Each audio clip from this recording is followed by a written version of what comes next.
mental picture of your newly conceived self, and if you continue to hold it, the day will come when you are in reality that person. Shakespeare said, "Assume the virtue if you have it not." Now let's take this great truth and follow some of its implications. In assuming the virtue, you are assuming via your imagination. But here we must make a distinction between daydreaming and a true mental picture or proper use of the imagination. Perhaps there is some genie who will drop $100,000 into your lap or overnight provide you with a mansion luxuriously furnished. I have never had the pleasure of meeting one, but daydreaming or mere undirected wishful thinking doesn't have the power to release the latent forces within you that will bring you the $100,000 or the mansion. When you employ your imagination properly, you see yourself doing a thing and you go ahead and do it. It's the doing the thing you have pictured to yourself that brings it into actual existence. In this connection, think about the use of the magnifying glass. When properly focused, it will gather the light from the sun and concentrate it, so that the heat will burn a hole in the object on which the rays are focused. It must be held steady before the heat power is developed, and so it is with the holding of the image or the mental picture. However, it is very difficult for the average person to concentrate for any length of time, to say nothing of holding on to a mental picture for any great period. You are constantly being swayed by what you read and hear, and as a result, the coordinating part of this creative force turns to gathering together all these scattered elements in a focused mass, instead of devoting itself to making a clear and dynamic picture of your desire. Often I have thought of this matter of desire and suggestion in connection with the planting of vegetable or flower seeds.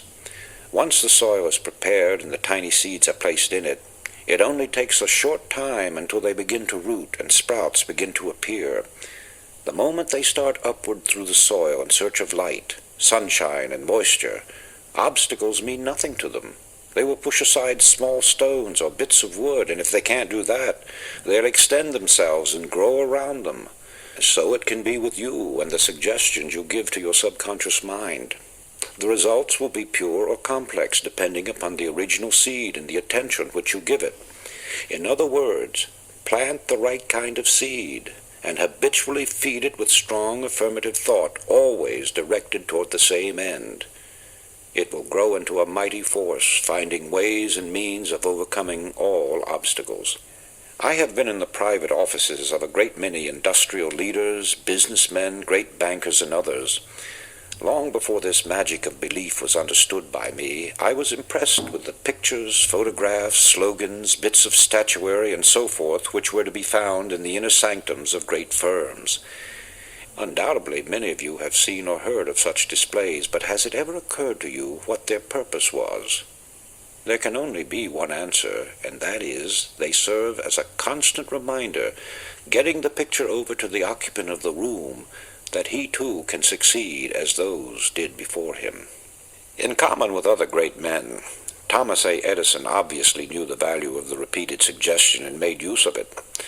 Among the articles found in his desk was a piece of paper that said, "When down in the mouth, remember Jonah.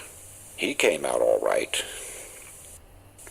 Edison must have thought well of that expression and perhaps reflected much upon it. So, let's get down to the mechanics. Find yourself 3 or 4 cards. Ordinary business cards will do. In your office, your home, your room, or any other place where you can have privacy, sit down and ask yourself what you desire above everything else. When the answer comes and you are certain that it is your uppermost desire, then at the top of one card, write a word picture of it.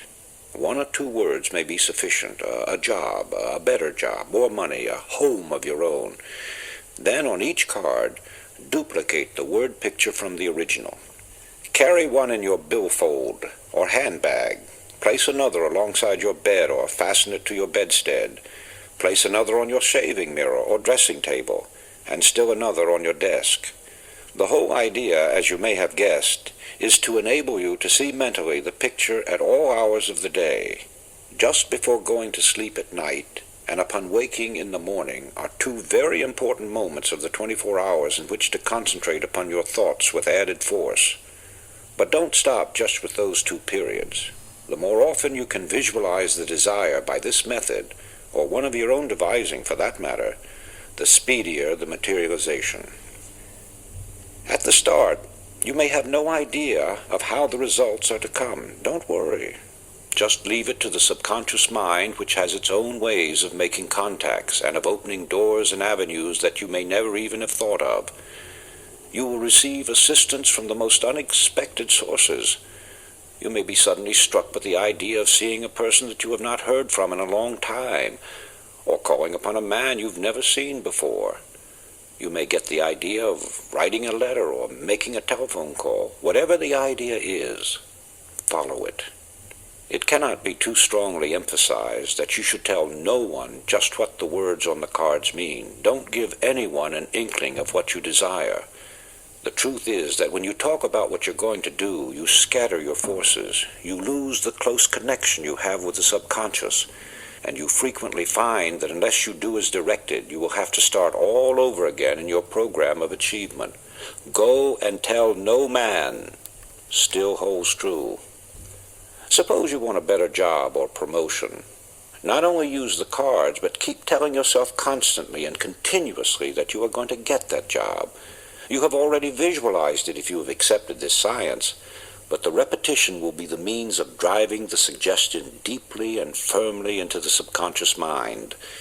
This may be compared to driving a nail into a board.